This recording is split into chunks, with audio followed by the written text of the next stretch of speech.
Bonjour les enfants, me revoilà pour vous lire encore une histoire aujourd'hui. Peut-être que vous la connaissez, vos parents la connaissent. Et donc, je vais vous lire les habits neufs de l'empereur. Il y a longtemps vivait un empereur qui raffolait tellement des beaux costumes neufs qu'il en avait un pour chaque heure du jour et il consacrait tout son argent à sa toilette. Dans la grande ville où il habitait, on s'amusait beaucoup de lui. Voici qu'un jour arrivèrent deux escrocs. Ils se faisaient passer pour des tisserands et tailleurs et prétendaient tisser l'étoffe la plus ravisante que l'on pût imaginer. Non seulement les couleurs et le dessin étaient exceptionnellement beaux, mais les habits taillés dans cette étoffe avaient aussi la propriété merveilleuse d'être invisibles à quiconque ne savait pas remplir sa mission ou s'avérait d'une irrémissible bêtise. Voilà de charmants habits, se dit l'empereur. En les portant, je pourrai découvrir quels hommes ne savent pas remplir leurs fonctions dans mon royaume. Je pourrai distinguer les gens intelligents des sots. Oui, tout de suite, il faut que l'on tisse cette étoffe. Et ainsi, il donna beaucoup d'argent aux deux escrocs à titre d'art pour qu'ils commencent leur travail. Un jour, l'empereur se dit « Je voudrais bien savoir où ils en sont de leur étoffe. » Mais il jugeait plus prudent d'envoyer auparavant son ministre pour s'en informer.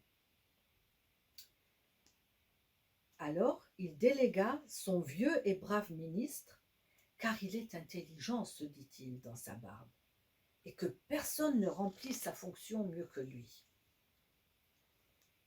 Et le vieux et honnête ministre entra ainsi dans la salle où les deux escrocs travaillaient à leur métier vide. « Je ne vois rien du tout, pensa-t-il. Mais il ne dit rien, de peur qu'on puisse croire qu'il était bête ou remplissait mal sa fonction. « Ah, ce dessin et ces couleurs! Oui, je dirai à l'empereur que cela me plaît extrêmement. » La même scène se reproduisit avec d'autres émissaires, jusqu'au jour où l'empereur en personne, accompagné de ses courtisans, se rendit dans l'atelier. « Comment, se dit l'empereur, je ne vois rien, c'est effrayant. Suis-je bête? Ne suis-je pas capable d'être empereur? Ah, il ne pourrait rien m'arriver de plus terrible. Oh, c'est très beau, fit-il alors, très beau. Je donne ma plus haute approbation. » Toute la suite qui l'entourait renchérissait. « Oh oui, c'est très beau, comme c'est beau !» Et l'empereur gratifia chacun des deux escrocs d'une croix de chevalier à mettre à sa boutonnière et du titre d'écuyer d'10 rangs.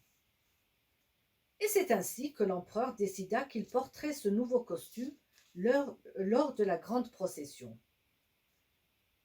Les préparatifs de l'événement mobilisèrent les deux escrocs pendant plusieurs jours et ils firent comme s'ils ôtaient l'étoffe du métier.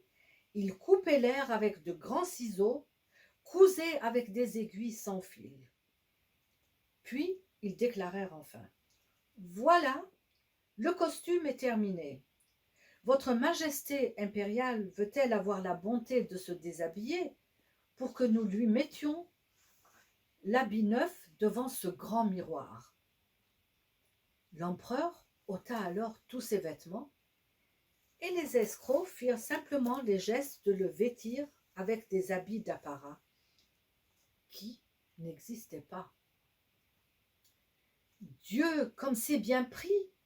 Comme ça convient parfaitement, dirent-ils tous. Quel dessin! Quelle couleur! En voilà un précieux habit. » L'empereur s'admirait dans la glace, tandis que les chambellans s'apprêtaient, eux, à porter la traîne en marchant, les mains devant, car il ne voulait pas que l'on s'aperçût qu'il ne voyait rien. Et c'est ainsi que l'empereur défila dans la procession sous le magnifique dais, tandis que tout le monde dans la rue et aux fenêtres disait « Dieu, comme le nouveau costume de l'empereur est splendide! Quelle belle traîne il a! Comme elle est d'un bel effet! » Personne ne voulait que l'on s'aperçût qu'on ne voyait rien soi-même. Cela aurait prouvé qu'on ne remplissait pas bien sa fonction ou qu'on était bête. Et aucun costume de l'empereur n'avait obtenu avant ce jour un tel succès. Mais soudain, un petit enfant montra du doigt l'empereur et s'exclama « Mais il n'a rien sur lui !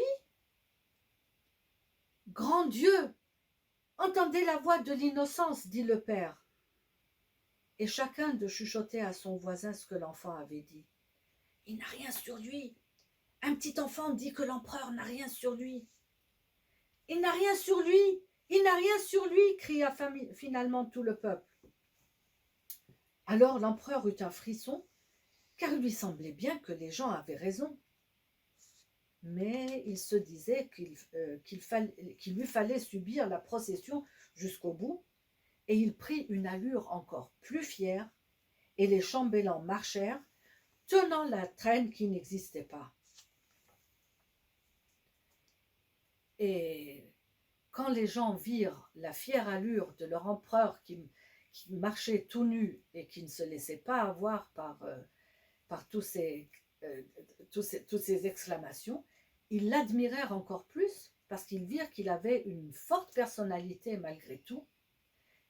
Et l'empereur a fini par comprendre que ce n'était pas une question d'habits, de vêtements, mais une question de personnalité. Et maintenant que j'ai fini mon histoire, c'est ce que je vous dis, les enfants, il faut toujours avoir une forte personnalité et ne pas vous laisser avoir par les critiques des autres. Soyez sûrs de vous, vous êtes très fort, que ce soit à l'école, en jouant avec vos amis ou bien aussi à la maison. Vous devez garder votre personnalité comme elle est. Vous êtes les plus intéressants et les plus forts. Au revoir et à très bientôt.